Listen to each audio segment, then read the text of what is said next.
My name is Karen. I'm 30 years old. I work in clerical support at a shipping company. I got this job right after high school and have been here ever since. I've been working for over 10 years, so I'm pretty comfortable with my job and my coworkers. Life is good in that regard. But there's one thing that bothers me in my personal life. After work, I go back to my apartment. As soon as I open the door, the first thing I see is empty beer cans. Not just one or two, but sometimes nearly 10 scattered in the hallway. The person responsible for this is my dad. He's always loved alcohol. He's also timid and insecure, so whenever something bothers him, he drinks until he's drunk. Looking back, my memories are filled with images of my dad chugging beer. My mom, who used to keep him in check, passed away from illness 5 years ago. Now there's no one to stop him. The only saving grace is that he's not a troublesome drunk. He doesn't break things or cause a scene. He's harmless if you ignore him. My dad took early retirement and now relies on me for all living expenses, including rent. Dad, can you please stop this? I know it's futile, but I express my frustration anyway. He doesn't respond, just lies on the sofa, staring blankly at the TV. I sigh and start picking up the empty cans. Make dinner already. I hear my dad's voice. It's the same old story. He sees me as nothing more than a household appliance. Arguing would just make me angrier. I pretend not to hear and continue cleaning. I wish you were Jessica. I hear this line every day. It always makes my blood boil, even though I should be used to it by now. Jessica is my older sister. She's 5 years older and has moved out after getting married. I've always disliked her. She's selfish and always looked down on me. She has no friends because of her personality, which made her even more prone to bullying me. But my dad adores Jessica. They're similar in many ways. Both are friendless, so they get along well. He's forgotten all about me. When it comes to birthdays or Christmas, Jessica is the only one who gets celebrated. Of course, my mom used to make up for that. She strongly warned my dad not to discriminate between his daughters, but his attitude never changed. As a result, he still treats Jessica and me differently. I've accepted that I'll never get the love from my dad that I crave. Still, I'm the one who has to take care of him. I wish he'd show some gratitude, but I've never felt appreciated. I've come to harbor nothing but resentment towards my dad. He's always at home, and his presence forces me to suppress my anger. That fact has been tormenting me. Even when I'm tired from work, I'm expected to clean the house. Once the cleaning is done, it's time to prepare dinner. When I open the fridge, it's filled with canned beer. My dad keeps restocking it almost every day. He goes out on a whim during the day and comes back with loads of beer. Apparently, he's using his retirement allowance for this. He manages that money himself, and I don't know the exact amount, but considering he can afford daily booze, he must have a decent amount. If you have that much, contribute to the household expenses. I always think that. I push aside the canned beer in the fridge to find some buried ingredients. I gather them and quickly stir-fry something for dinner. Once I place it on the table, my job is done. My dad will start eating whenever he feels like it. Having finished my daily duty of caring for my dad, I quietly leave the house. A 5-minute walk from home, there's a cafe. It's open late and serves good food. For someone like me, who doesn't feel at home in my own house, this cafe has become a sanctuary. You look down, as usual. Miss Tyrett, the owner, always greets me warmly. She's 10 years older than me and has become like another sister. Actually, she's more reliable and kinder than my real sister. I vent here every day, and Miss Tyrett always comforts me. Today, after my usual rant and as closing time approached, I noticed a pile of cardboard boxes in a corner. When I asked Miss Tyrett about them, she let out a rare, deep sigh. I'm always the one listening to complaints, so today you can listen to me. She began to speak, looking tired. Apparently, she has a relative who's an antique collector. She's been asked to store part of the collection, and the boxes in the cafe are just a fraction of what's at her home. I couldn't say no. He's family. Every household has its own set of problems. I genuinely thought that. I regretted that all I could do was listen. I wish I could be someone who uplifts others. I took a sip of my now cold coffee and decided to leave. A few days later, I returned home from work and noticed something different. As I opened the doorway, I saw an unfamiliar woman's coat hanging there. From the living room, I heard my dad's unusually cheerful voice, and another voice, one that sent chills down my spine. I rushed to the living room and found my sister, Jessica. Who does she think she is, dressing so eccentrically? Her outfit was so flashy and bizarre. Even her hair was dyed in a color so hideous it looked demonic. "Hi, Karen. Long time no see." I couldn't muster the energy to respond to Jessica's cheerful greeting. Even though she's family, she's not someone I can welcome. She's so selfish that she's been involved in legal troubles that required compensation. What has she done this time? Just hearing her voice makes my stomach churn, and seeing her in person now, I can't stop feeling dizzy and nauseous. She's my sister, but she feels more like a curse. I cautiously asked Jessica why she'd suddenly shown up. In a very casual tone, she said, "I've decided to live here."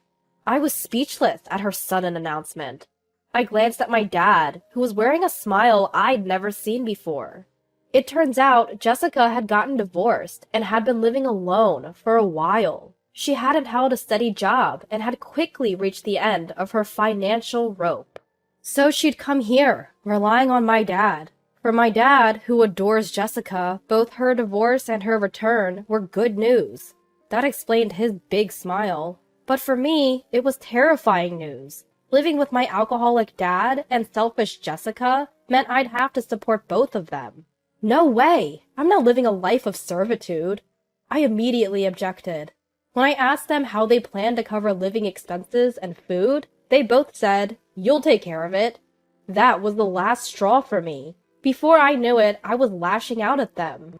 "How dare you! Doing nothing but drinking all day? You come back out of the blue and expect your little sister to support you? Aren't you ashamed?" They were silent for a moment after my tirade. But then they retorted, "You're the one who's disliked by the family. You're only good for making money, so it's natural for you to work for the family." What audacity! How can someone who can't even earn their own living say such a thing? I was beyond angry. I was dumbfounded.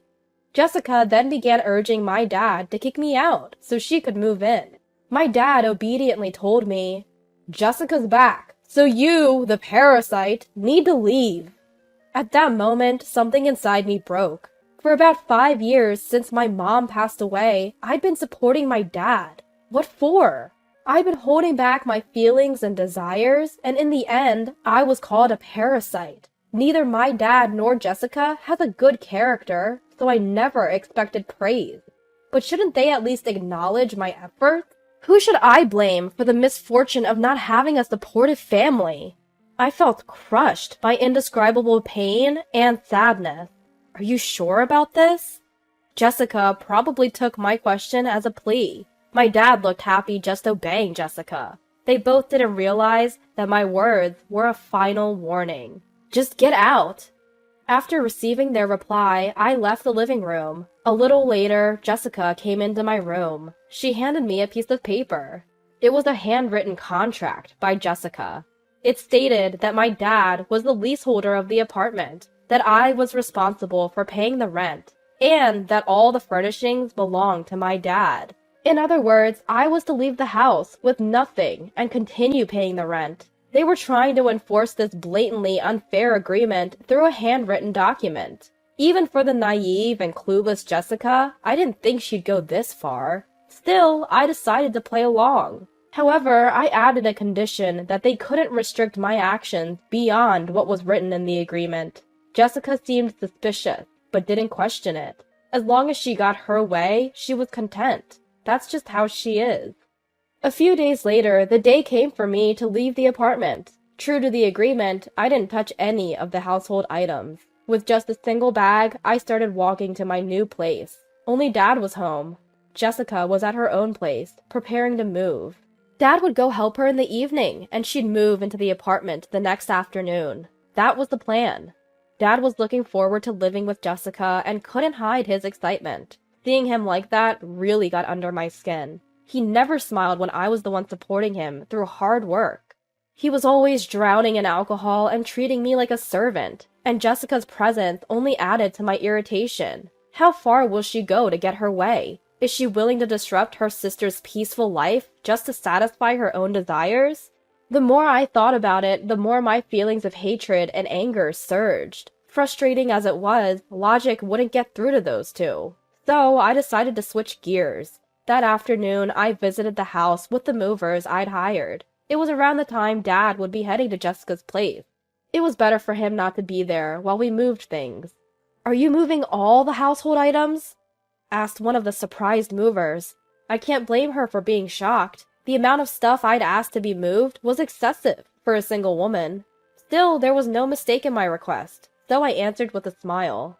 "Yes, that's right." The next evening, my mobile phone rang while I was relaxing in my new home. It was Dad. Finally caught on, huh? I chuckled to myself as I answered the call. "What the hell are you thinking?" Jessica's yelling shook my phone. I'd anticipated this reaction, so I just set the phone down on the table. "What's the matter?" I asked, and Jessica's voice got even louder. "The whole room is filled with cardboard boxes! We can't get in!"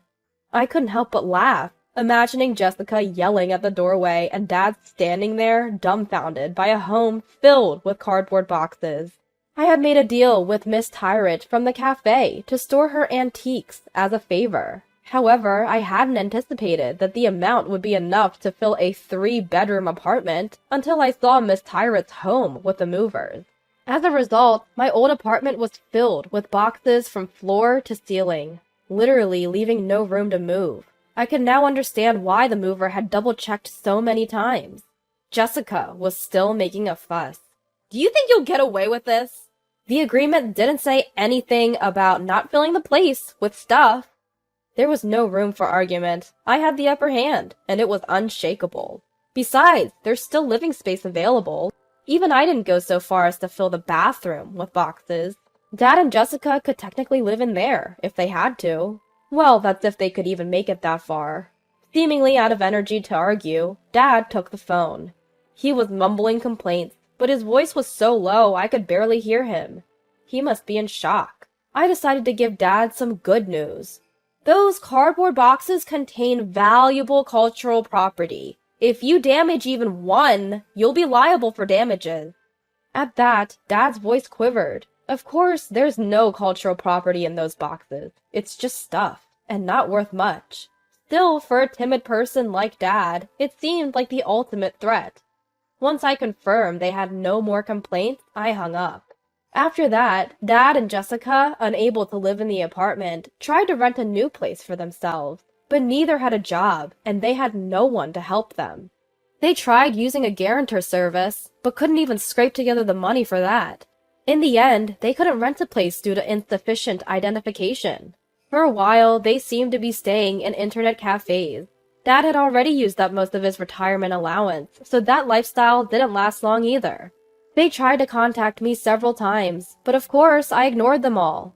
Still, societal norms about family ties persisted, and one day I got a call from the police.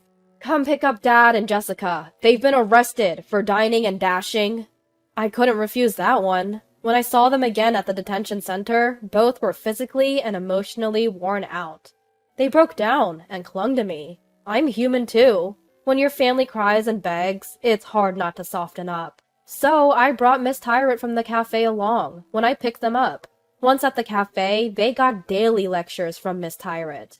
They were also made to sign an agreement, promising never to bother me again. After that, with Miss Tyrant's help, they applied for Social Security benefits. Now they're living modestly somewhere far away. It's sad not to have a supportive family, but there are people like Miss Tyrant who help you out. Just knowing I'm not alone makes me think maybe I could be thankful for Dad and Jessica, in a way.